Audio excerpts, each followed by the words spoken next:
ജീവന്റെ ഭോജ്യമാമീശോ, തിരുവോസ്തിയിൽ വാഴുമീശോ, വാഴ്ത്തുന്നു ഞങ്ങൾ, സ്തുതിക്കുന്നു ഞങ്ങൾ ആരാധ്യനായക നിന്നെ. ജീവന്റെ ഭോജ്യമാമീശോ, തിരുവോസ്തിയിൽ വാഴുമീശോ, വാഴ്ത്തുന്നു ഞങ്ങൾ, സ്തുതിക്കുന്നു ഞങ്ങൾ ആരാധ്യനായക നിന്നെ. ആരാധന ആരാധന തിരുവോസ്തിരൂപനെ ആരാധന. ആരാധന ആരാധന മഹേശ്വര ഇന്നും ആരാധന. ആരാധന ആരാധന തിരുവോസ്തിരൂപനെ ആരാധന. ആരാധന ആരാധന മഹേശ്വര ഇന്നും ആരാധന. കൈകൾ ഉയർത്തി കർത്താവിനെ സ്തുതിച്ച് പ്രാർത്ഥിക്കാം. ഹല്ലേലൂയ ഹല്ലേലൂയ ഹല്ലേലൂയ ഹല്ലേലൂയ. കർത്താവേ, ഞങ്ങളങ്ങയെ സ്തുതിക്കുന്നു. ഈശോയെ, ഞങ്ങളങ്ങയെ ആരാധിച്ച് നന്ദി പറയുന്നു. ഹല്ലേലൂയ ഹല്ലേലൂയ ഹല്ലേലൂയ. കർത്താവേ, അനുഗ്രഹിക്കണമേ.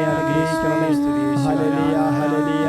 കൈകൾ കൂപ്പിക്കൊണ്ട് യേശുവേ ആരാധന, ഒന്ന് ചേർന്ന് ആരാധിച്ച് യേശുവേ ആരാധന, കർത്താവിലേക്ക് സമർപ്പിച്ച് യേശുവേ ആരാധന, നമ്മളെ എല്ലാവരെയും സമർപ്പിച്ച് യേശുവേ ആരാധന, ഒന്ന് ചേർന്ന് പ്രാർത്ഥിച്ച് യേശുവേ ആരാധന.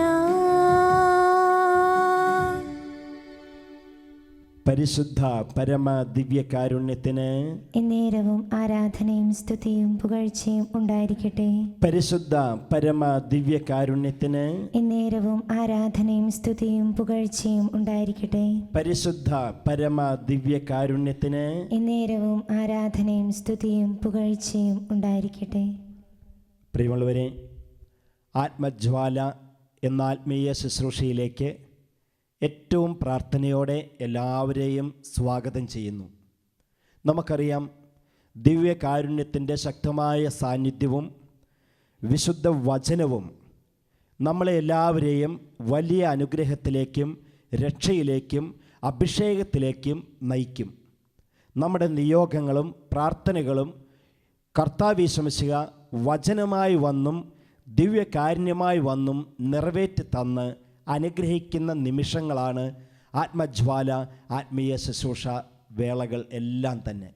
ഇന്ന് അതുകൊണ്ട് തന്നെ കർത്താവ് നമുക്ക് നൽകുന്ന ദൈവവചനം വിശുദ്ധ മത്തായിയുടെ സുവിശേഷം 27 അധ്യായം 11 മുതലുള്ള തിരുവചനങ്ങളാണ്. യേശു ദേശാധിപതിയുടെ മുൻപിൽ നിന്നു. ദേശാധിപതി ചോദിച്ചു, നീ യഹൂദന്മാരുടെ രാജാവാണോ? യേശു പറഞ്ഞു, നീ തന്നെ അത് പറയുന്നുവല്ലോ. പ്രധാന പുരോഹിതന്മാരും പ്രമാണികളും അവൻ്റെ മേൽ കുറ്റം ആരോപിച്ചപ്പോൾ അവൻ ഒരു മറുപടിയും പറഞ്ഞില്ല. പീലാത്തോസ് വീണ്ടും ചോദിച്ചു, അവർ എന്തെല്ലാം കാര്യങ്ങൾ നിനക്കെതിരെ സാക്ഷ്യപ്പെടുത്തുന്നുവെന്ന് നീ കേൾക്കുന്നില്ലേ? എന്നാൽ അവൻ ഒരു ആരോപണത്തിന് പോലും മറുപടി പറഞ്ഞില്ല. തന്നിമിത്തം ദേശാധിപതി അത്യധികം ആശ്ചര്യപ്പെട്ടു. നമ്മുടെ കർത്താവായ മിശിഹായ്ക്ക് സ്തുതി.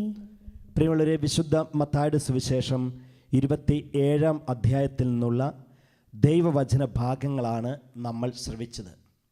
നമ്മൾ ഇന്ന് ഈ വചനത്തിലൂടെ മനസ്സിലാക്കേണ്ട പ്രധാനപ്പെട്ട കാര്യം ഇതാണ്.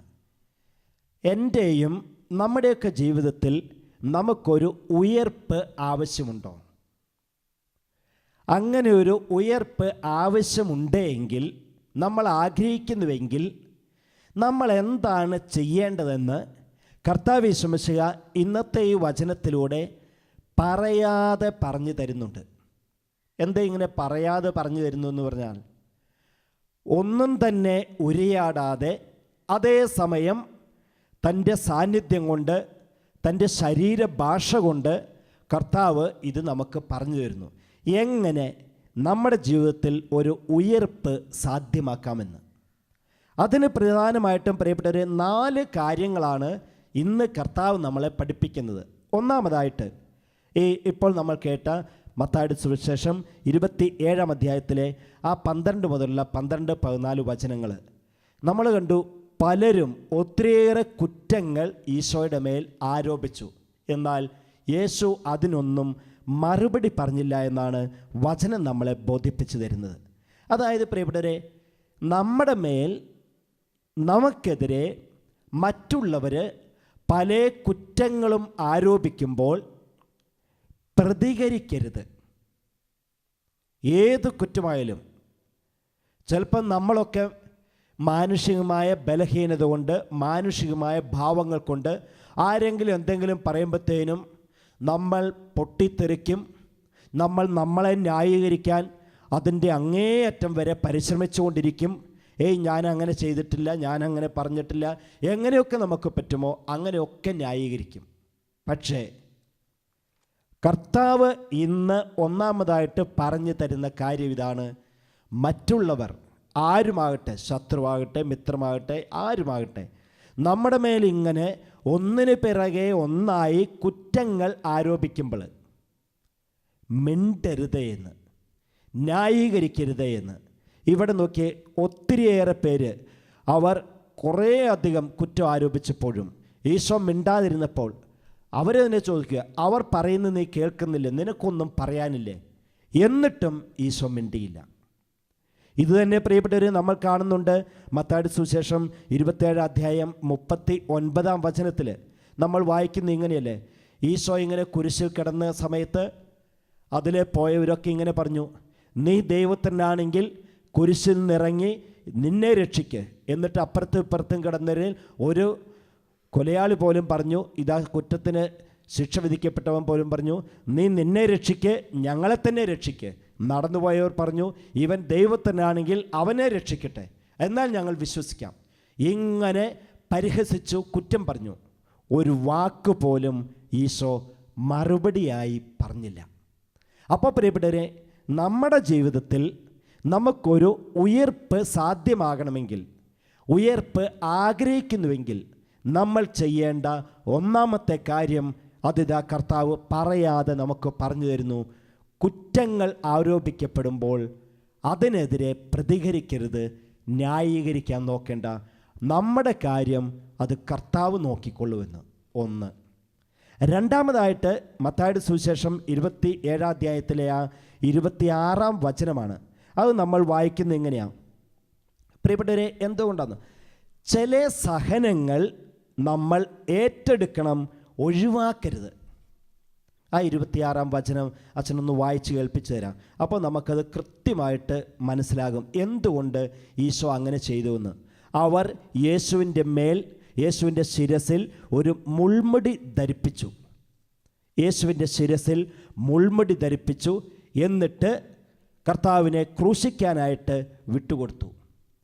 പ്രിയപ്പെട്ടവരെ, ചില സഹനങ്ങൾ ജീവിതത്തിൽ ഒഴിവാക്കരുത്. ഒഴിവാക്കിയാൽ അതിന് വലിയ വില കൊടുക്കേണ്ടി വരും.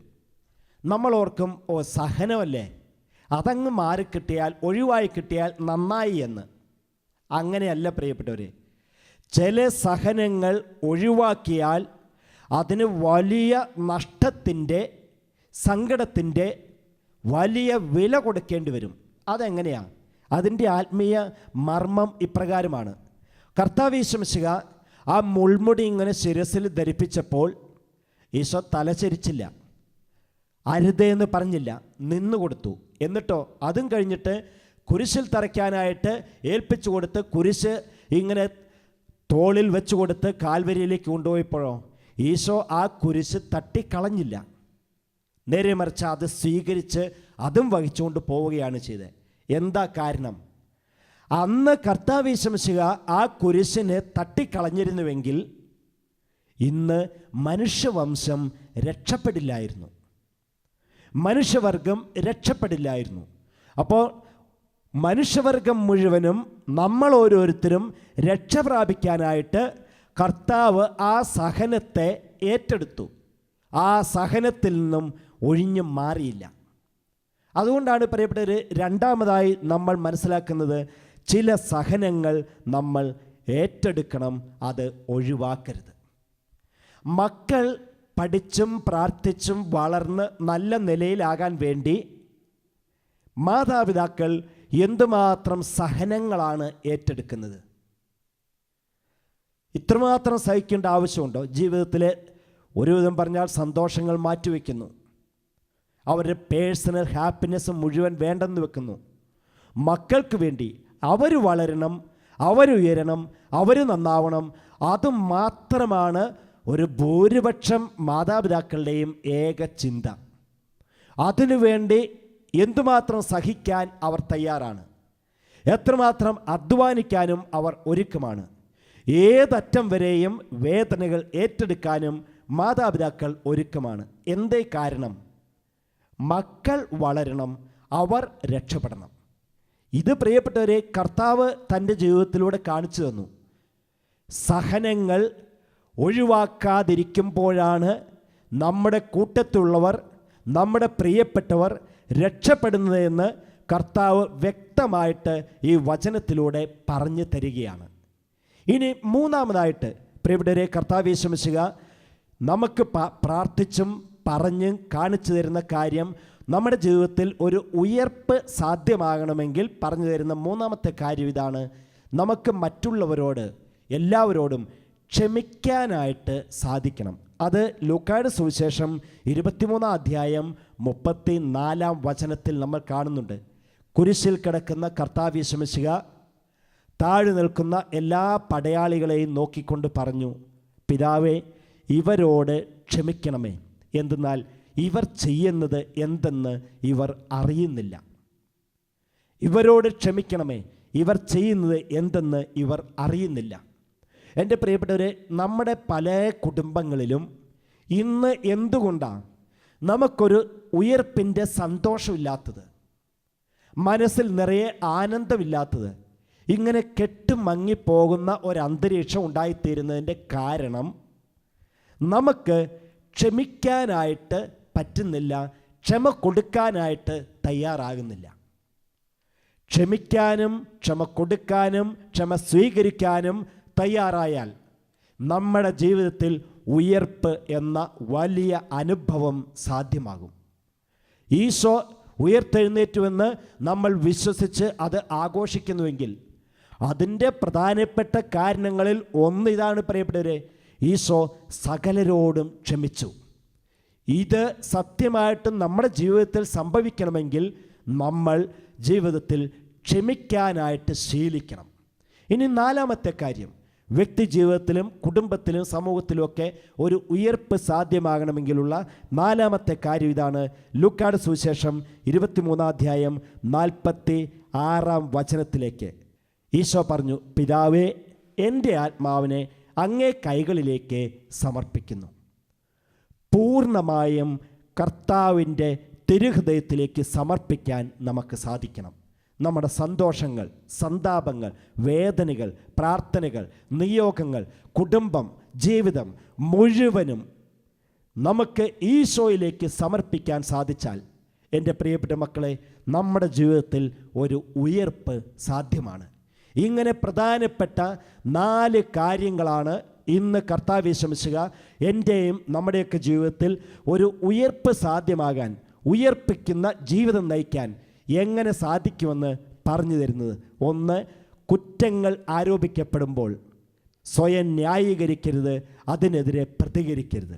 രണ്ടാമതായിട്ട്, ചില സഹനങ്ങൾ അത് ജീവിതത്തിൽ ഒഴിവാക്കാൻ പാടില്ലാത്തതാണ്, എങ്കിലേ ഉയർപ്പ് സാധ്യമായി തീരുകയുള്ളൂ. മൂന്നാമതായിട്ട്, എല്ലാവരോടും ക്ഷമിക്കാനായിട്ട് നമുക്ക് സാധിക്കണം. നാലാമതായി, പൂർണ്ണമായും കർത്താവിൻ്റെ കൈകളിലേക്ക് സമർപ്പിച്ച് ജീവിക്കണം. അവിടെ പ്രിയപ്പെട്ടവരെ ഉയർപ്പുണ്ട്. ഉയർപ്പുള്ള കുടുംബജീവിതം, വ്യക്തിജീവിതം, സമൂഹ ജീവിതം നയിക്കാൻ നമുക്ക് സാധിക്കും.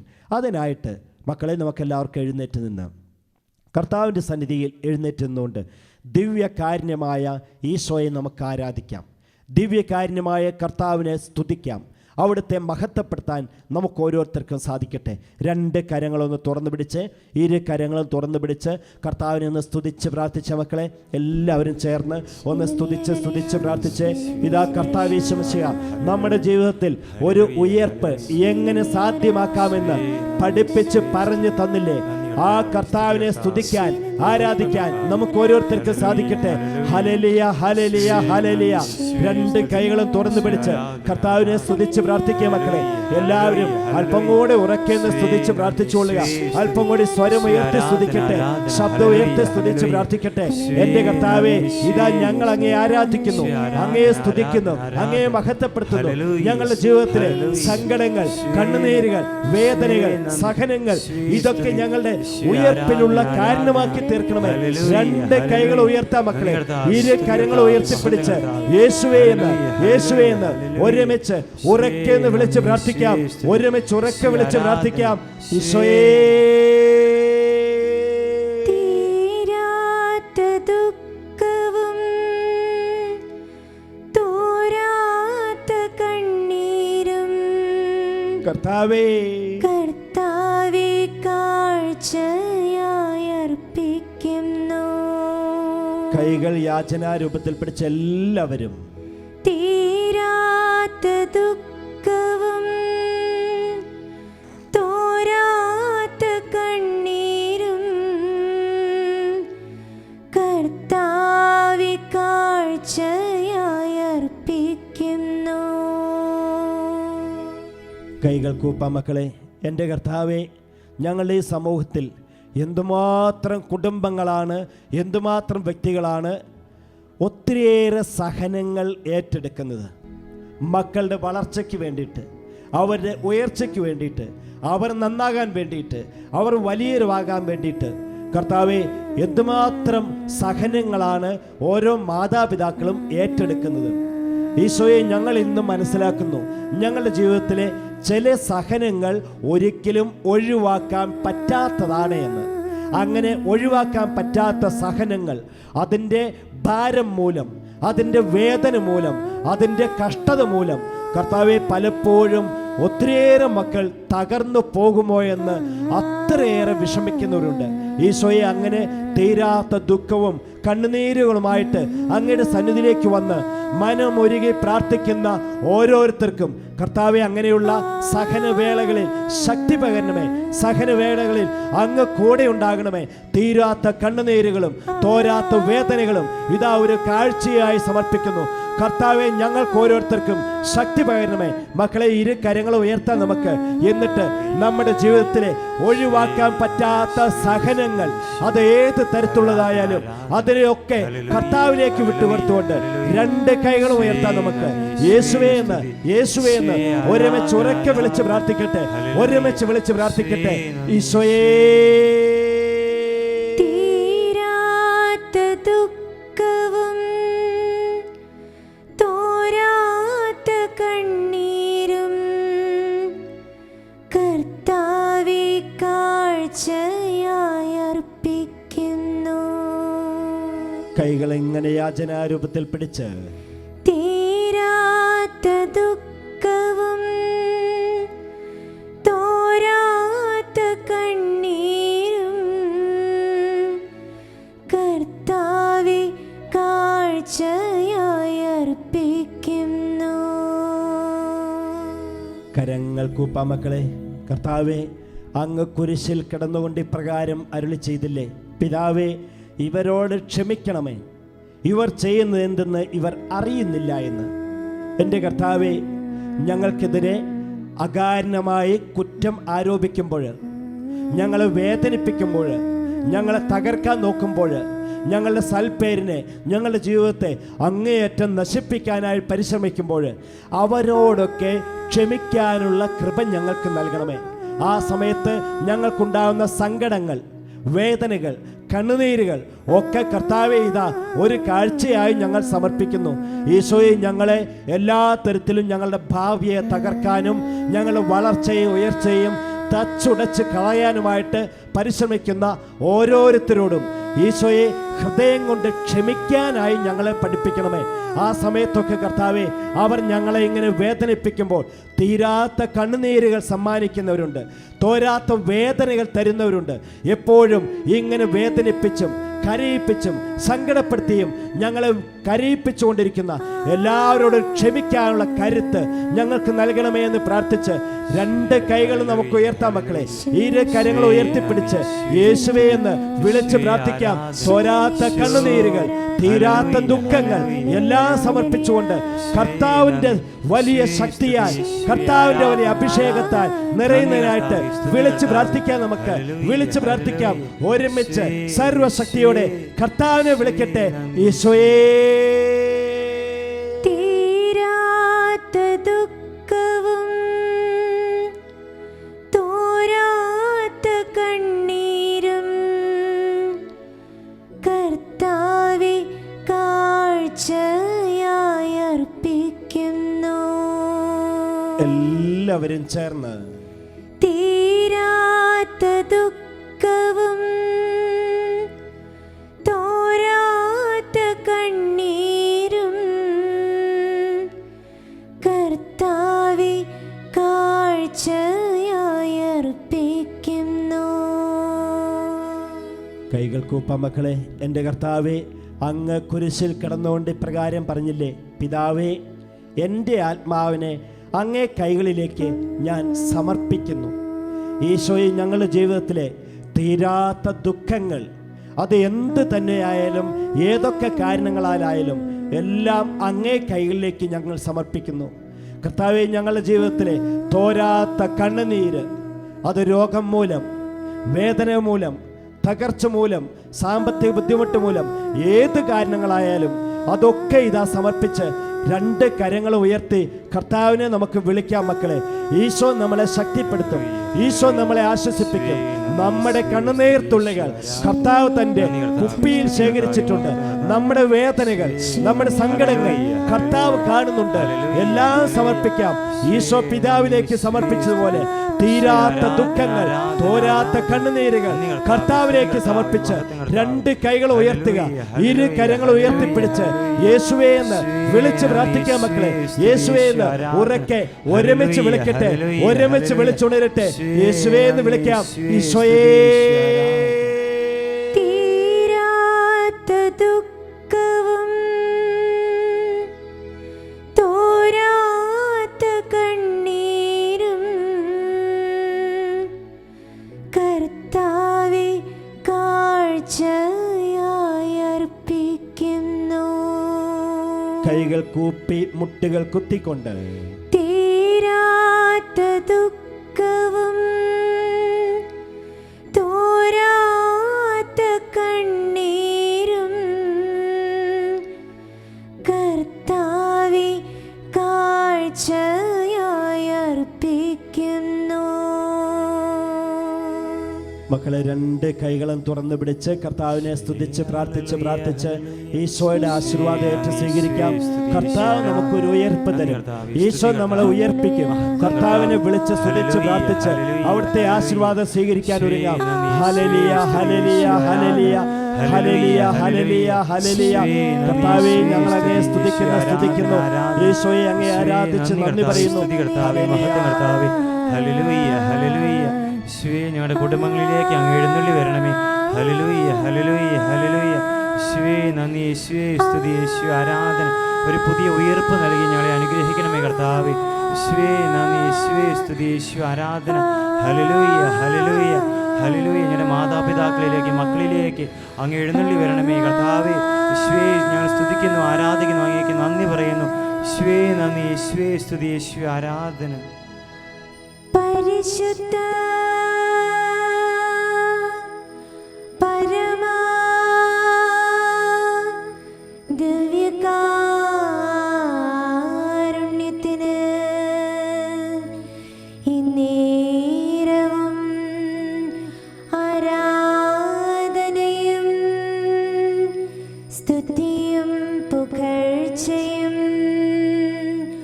ഉണ്ടായിരിക്കട്ടെ. പരിശുദ്ധ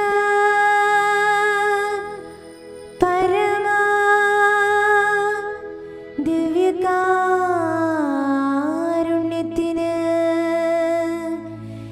ഇന്നേരവും ആരാധനയും സ്തുതിയും പുകഴ്ചയും